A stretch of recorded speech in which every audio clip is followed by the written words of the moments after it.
Mateus, capítulo 13. Tendo Jesus saído de casa naquele dia, estava sentado junto ao mar.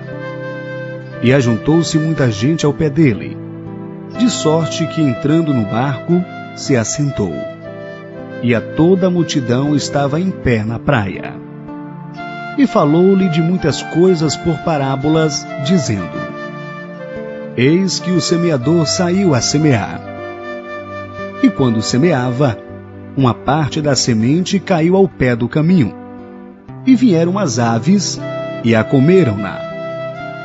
E outra parte caiu em pedregais, onde não havia terra bastante, e logo nasceu, porque não tinha terra funda. Mas, vindo o sol, queimou-se e secou-se, porque não tinha raiz. E outra caiu entre espinhos. E os espinhos cresceram e sufocaram-na. E outra caiu em terra boa e deu fruto, um a 100, outro a 70 e outro a 30. Quem tem ouvidos para ouvir, ouça.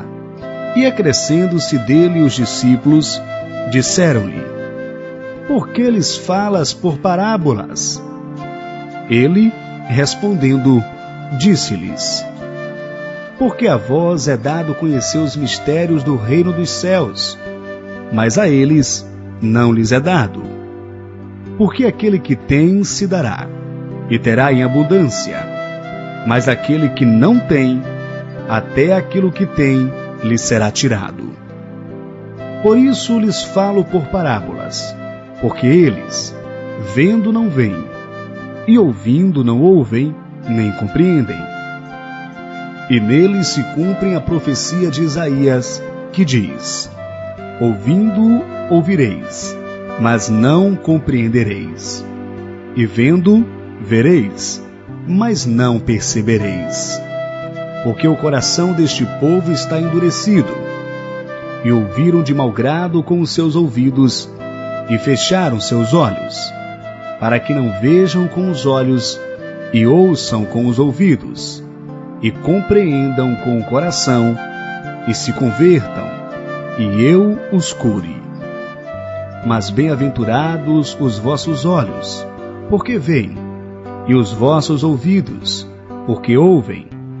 Porque em verdade vos digo que muitos profetas e justos desejaram ver o que vos vedes, e não viram, e ouvir o que vos ouvis, e não ouviram.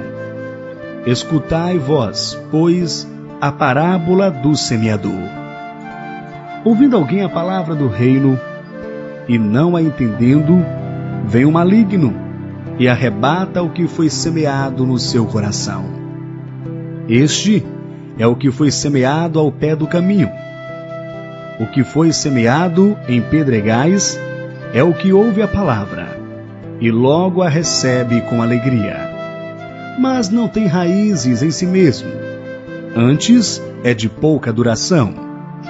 E chegada a angústia e a perseguição, por causa da palavra, logo se ofende. E o que foi semeado entre espinhos é o que ouve a palavra, mas os cuidados deste mundo e a sedução das riquezas sufocam a palavra, e fica infrutífera. Mas o que foi semeado em boa terra é o que ouve e compreende a palavra, e dá fruto, e um produz 100, outro 60, e outro 30. Propôs-lhes outra parábola, dizendo: O reino dos céus é semelhante ao homem que semeia a boa semente no seu campo. Mas dormindo os homens, veio o seu inimigo, e semeou joio no meio do trigo, e retirou-se. E quando a erva cresceu e frutificou, apareceu também o joio. E os servos do pai de família, indo ter com ele, disseram-lhe: Senhor, não semeaste tu no teu campo boa semente? Por que tem então joio? E ele lhes disse: Um inimigo é quem fez isso. E os servos lhe disseram: Queres, pois, que vamos arrancá-lo? Ele, porém, lhes disse: Não, para que ao colher o joio, não arranqueis também o trigo com ele. Deixai crescer ambos juntos até a ceifa. E por ocasião da ceifa, direi aos ceifeiros: Colhei primeiro o joio, e atai-o em molhos para o queimar. Mas o trigo, ajuntai-o no meu celeiro. Outra parábola lhes propôs, dizendo: O reino de Deus é semelhante ao grão de mostarda que o homem, pegando nele, semeou no campo, o qual é raramente a menor de todas as sementes, mas crescendo é a maior das plantas, e faze uma árvore, de sorte que vêm as aves do céu e se animam nos seus ramos. Outra parábola lhes disse: O reino dos céus é semelhante ao fermento, que uma mulher tomou e introduziu em 3 medidas de farinha, até que tudo esteja levedado.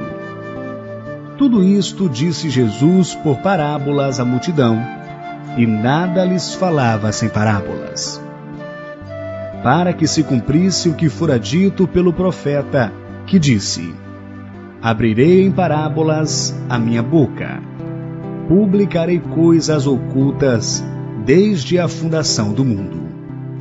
Então, tendo despedido a multidão, Jesus foi para casa, e chegando ao pé dele os seus discípulos, dizendo: Explicai-nos a parábola do joio do campo. E ele, respondendo, disse-lhes: O que semeia a boa semente é o Filho do Homem. O campo é o mundo, e a boa semente são os filhos do reino, e o joio são os filhos do maligno. O inimigo que semeou é o diabo, e a ceifa é o fim do mundo, e os ceifeiros são os anjos. Assim como o joio é colhido e queimado no fogo, assim será na consumação deste mundo. Mandará o Filho do Homem os seus anjos, e eles colherão do seu reino tudo o que causa escândalo, e os que cometem iniquidade, e lançá-los-ão na fornalha de fogo. Ali haverá pranto e ranger de dentes. Então os justos resplandecerão como o sol, no reino de seu Pai. Quem tem ouvidos para ouvir, ouça. Também o reino dos céus é semelhante a um tesouro escondido num campo, que um homem achou e escondeu, e pelo gozo dele, vai, vende tudo quanto tem, e compra aquele campo. Outro sim, o reino dos céus é semelhante ao homem negociante, que busca boas pérolas, e encontrando uma pérola de grande valor, foi, vendeu tudo quanto tinha, e comprou-a. Igualmente, o reino dos céus é semelhante a uma rede lançada no mar, e que apanha toda a quantidade de peixes, e estando cheia, a puxa para a praia, e assentando-se, apanham para os cestos os bons, os ruins, porém, lançam fora. Assim será na consumação dos séculos. Virão os anjos e separarão os maus entre os justos, e lançá-los-ão na fornalha de fogo. Ali haverá prantos e ranger de dentes. E disse-lhes Jesus: Entendestes todas estas coisas? Disseram-lhe eles: Sim, Senhor. E ele disse-lhes: Por isso todo escriba instruído acerca do reino dos céus é semelhante a um pai de família, que tira do seu tesouro coisas novas e velhas. E aconteceu que Jesus, concluindo estas parábolas, se retirou dali. E chegando à sua pátria, ensinava-os na sinagoga deles, de sorte que se maravilhavam e diziam: De onde veio a este a sabedoria e estas maravilhas? Não é este o filho do carpinteiro? E não se chama sua mãe Maria, e seu irmão Tiago, e José, e Simeão, E Judas? E não estão entre nós todas as suas irmãs? De onde lhe veio, pois, tudo isto? E escandalizavam-se nele. Jesus, porém, lhes disse: Não há profeta sem honra, a não ser na sua pátria e na sua casa. E não fez ali muitas maravilhas por causa da incredulidade deles.